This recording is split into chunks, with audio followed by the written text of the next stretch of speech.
یہاں پر یہ بات کرتے ہیں کہ چلیں ہمیں یہ بات سمجھ میں آ گئی کہ فتنے بہت زیادہ ہیں، سیکھنا ضروری ہے، اب اس سے بچاؤ کے لائے عمل کیا ہونا چاہیے؟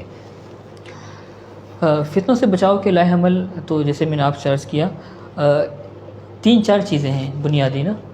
ایک تو یہ ہے کہ ہمارا تعلق دوبارہ معاشرے کا دین کے ساتھ، اور پھر دین کے ساتھ کیسے پختہ ہوگا، تو وہ رجال اللہ سے پختہ ہوگا۔ اللہ تعالیٰ نے کتاب اللہ بھی بھیجی ہے، رجال اللہ بھی، یعنی انبیاء بھی ساتھ ساتھ آئے کتابوں کے۔ تو ہم نے ماحول بہتر کرنا ہے اور علماء کرام سے ربط رکھنا ہے، مستند علماء کرام سے اپنی رہنمائی لینی ہے، ہر ایک سے رہنمائی نہیں لینی دین کے حوالے سے۔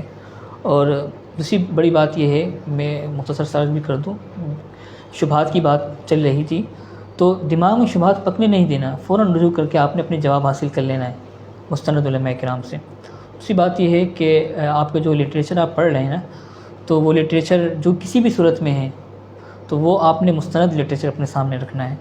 اور اس کے علاوہ آپ علیہ السلام نے پھر ہمارے کافی تدابیر بھی بتائی ہے اس زمانے میں، معوذات کے عنوان سے کافی آپ علیہ السلام نے دعائیں بتائی ہیں، اللہم، جس میں اعوذ کا لفظ آتا ہے۔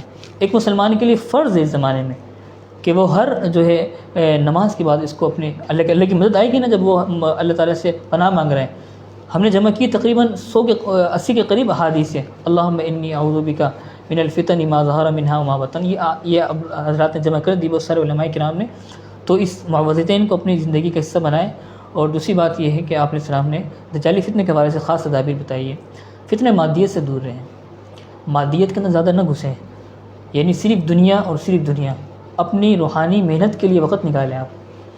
آپ کی روح اگر بالکل ناپاک ہو جائے گی، بالکل مردہ ہو جائے گی، تو پھر آپ کو تو سکون بھی نہیں ملے گا۔ مغرب اسی وجہ سے خودکشی کی طرف جا رہا ہے، مادیت کو چھوڑے، روحانیت کے لیے اپنی محنت بھی نکالے، یہ ضروری ہے۔ اور اس کے ساتھ ساتھ ایک یہ ہے کہ قرآن مجید سے اپنا رشتہ مضبوط رکھیں، قرآن مجید کو پڑھیں، وقت دیں، قرآن دلوں پہ اثر کرتا ہے، اس پر بات کرنے کی ضرورت نہیں ہے۔ چوتھا ایک بڑا ہے، آپ علیہ السلام نے خاص جو نسخہ ارشاد فرمایا ہے، اور جمعہ والے دن یا روزانہ بھی کم از کم ایک صفحہ سورہ کہف کا پڑھیں۔ یہ صورت پڑھے بھی انشاءاللہ غیبی اللہ کی مدد آئے گی۔ آپ ان تمام فتنوں سے، علمی ہو عملی فتنے ہیں، آپ بچیں گے۔